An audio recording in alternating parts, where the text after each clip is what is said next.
इस युग के कवियों में, संस्कृत कवियों में श्री कालिदास जी का सर्वोत्कृष्ट स्थान है, सर्वोच्च स्थान है।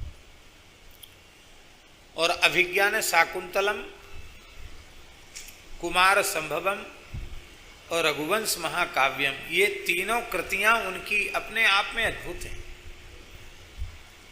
प्रत्येक दृष्टि से। लेकिन ऐसी प्रसिद्धि है कि कुमार संभवम की रचना करने के बाद महाकवि कालिदास जी को कुष्ठ हो गया था। शरीर में कोई भयंकर रोग उत्पन्न हो जाए तो वह किसी पाप का ही परिणाम है, ऐसा मानना चाहिए। पाप दोनों प्रकार के हो सकते हैं, दृष्ट भी हो सकता है और अदृष्ट भी हो सकता है। दृष्ट पाप इस जन्म का और अदृष्ट जन्मांतर का हो सकता है। तो कालिदास जी विचार करने लगे कि आखिर ऐसा हुआ क्यों। भगवान शिव को वे इष्ट भाव से स्वीकार करते हैं और पिता माता के भाव से ही स्वीकार करते हैं, क्योंकि उन्होंने मंगलाचरण में वागर्था विव संप्रक्तौ वागर्थ प्रतिपत्तये जगतः पितरौ वंदे पार्वती परमेश्वरौ। तो पिता माता के रूप में भगवान शिव पार्वती का स्मरण किया। और कुमार संभवम में भगवान शिव का और पार्वती के श्रृंगार का उन्होंने वर्णन किया। काव्य की दृष्टि से तो बहुत उत्कृष्ट है कुमार संभवम, रस की दृष्टि से, काव्य की दृष्टि से, छंद की दृष्टि से, अलंकार की दृष्टि से। किंतु जिन्हें वे अपना इष्ट आराध्य पिता माता मानते हैं, उनके श्रृंगार का जो निरूपण है वह एक प्रकार से अपराध हुआ और उस अपराध का परिणाम कुष्ठ रोग के रूप में उपस्थित हुआ। अब जाने अनजाने भूल हो जाती है तो उसका प्रायश्चित भी होता है।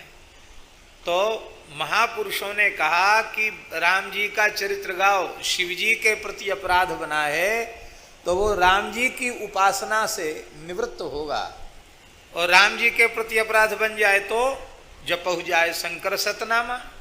राम जी के प्रति अपराध बन जाए तो शिव जी के नाम लेने से निवृत्त होगा, शिव जी के प्रति अपराध बन जाए तो राम जी के की उपासना से निवृत्त होगा। तात्पर्य कहने का यह है कि भगवान के प्रति अपराध बने तो भक्त की उपासना से भगवद अपराध की निवृत्ति हो जाएगी, और भगवान के प्रति अपराध बने तो भक्त की उपासना से भगवद अपराध की निवृत्ति हो जाएगी। ये कहने का प्रयोजन है। रघुवंश महाकाव्य जब आपने लिखा तो आपके उस रोग की निवृत्ति हुई, ऐसा प्रसिद्ध है। पर गोस्वामी जी का केवल श्रीमद् रामचरितमानस ही नहीं, उनके संपूर्ण काव्य में वर्ण का, अर्थ का, वर्णार्थ समूह का, रसों के समूह का, छंदों का, सर्वत्र अत्यंत सुरीत्या निर्वाह किया गया है। कहीं भी कोई इस प्रकार की बात गोस्वामी जी के साहित्य में नहीं है जो अमर्यादित हो अथवा जो ग्राह्य न हो, ऐसी कोई बात, अथवा कोई ऐसी बात नहीं जो कल्पित हो, शास्त्रानुकूल न हो। ये गोस्वामी जी का वैशिष्ट्य है। दो महापुरुषों की बात हम आपको बता रहे हैं।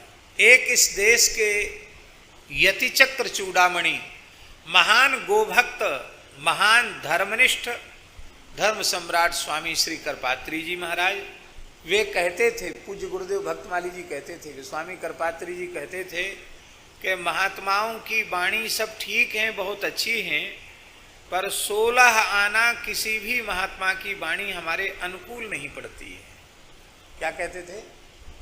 16 आना किसी भी महात्मा की वाणी हमारे अनुकूल नहीं पड़ती है। कहीं न कहीं चाहे तो हमारी समझ का फेर है, हमको लगता है कि ये बात शास्त्र की कसौटी पर खरी नहीं है, इसलिए अनुकूल नहीं पड़ती।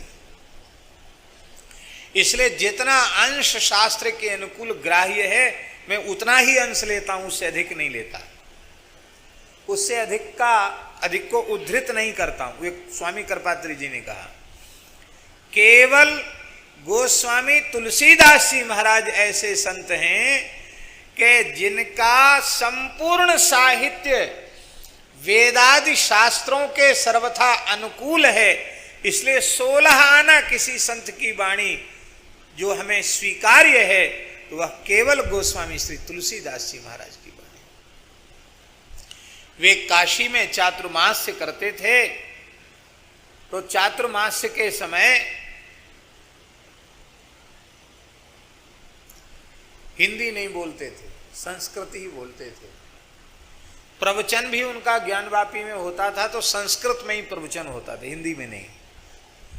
काशी के गिने चुने विद्वान उनके प्रवचन में उपस्थित होते थे। 2 महीने का चातुर्मास करते थे और संस्कृत ही बोलते थे,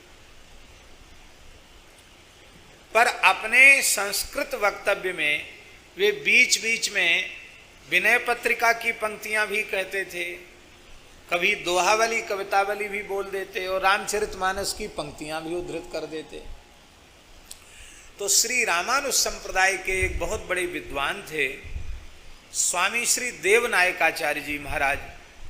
ऐसा लोग कहते थे कि करपात्री जी की वो दक्षिण बाहु थे, प्रकांड विद्वान थे और स्वामी करपात्री जी के प्रति बड़े समर्पित थे। उन्होंने कहा कि स्वामी जी, पंडितों के बीच में चर्चा छिड़ गई है कि जैसे तो स्वामी जी संस्कृत ही बोलते, हिंदी बोलते ही नहीं, पर बीच बीच में पता नहीं उनको क्या आता है, वो तुलसीदास जी के वचन उद्धृत करते हैं, वो तो सब भाषा में है, हिंदी में है, तो क्या स्वामी जी का व्रतभंग नहीं होता? पर संकोच के कारण कोई आपसे कहता नहीं, लोग मुझसे कहते हैं और मैं आपसे संकोच करता नहीं। तो आप इसका समाधान करना, काशी के पंडितों में ये चर्चा छिड़ी हुई है।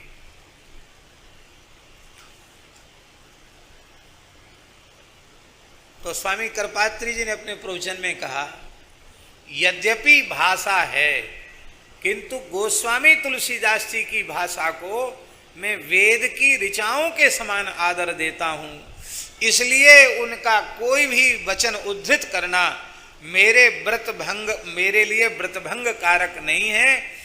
और मेरी अपनी कमजोरी है कि मैं बिना तुलसीदास जी का कोई उदाहरण दिए अपने प्रवचन को पूर्ण नहीं मानता।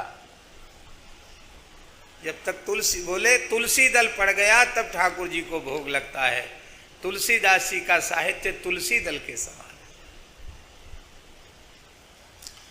अद्भुत है। और कैसा शास्त्र ज्ञान है गोस्वामी तुलसीदास जी को, नहीं कहा जा सकता। आपको आश्चर्य होगा, अभी हमने श्रीमद् देवी भागवत का पारायण पूर्ण किया। देवी भागवत के अनेक स्थलों में रामचरितमानस की बात है। शायद कोई सनातन धर्म का ग्रंथ ही नहीं छोड़ा हुआ जहां से कुछ न कुछ उन्होंने न लिया हो, अथवा उनकी वाणी में ही सब आकर सम्मिलित हो गए हों, ऐसा विलक्षण है।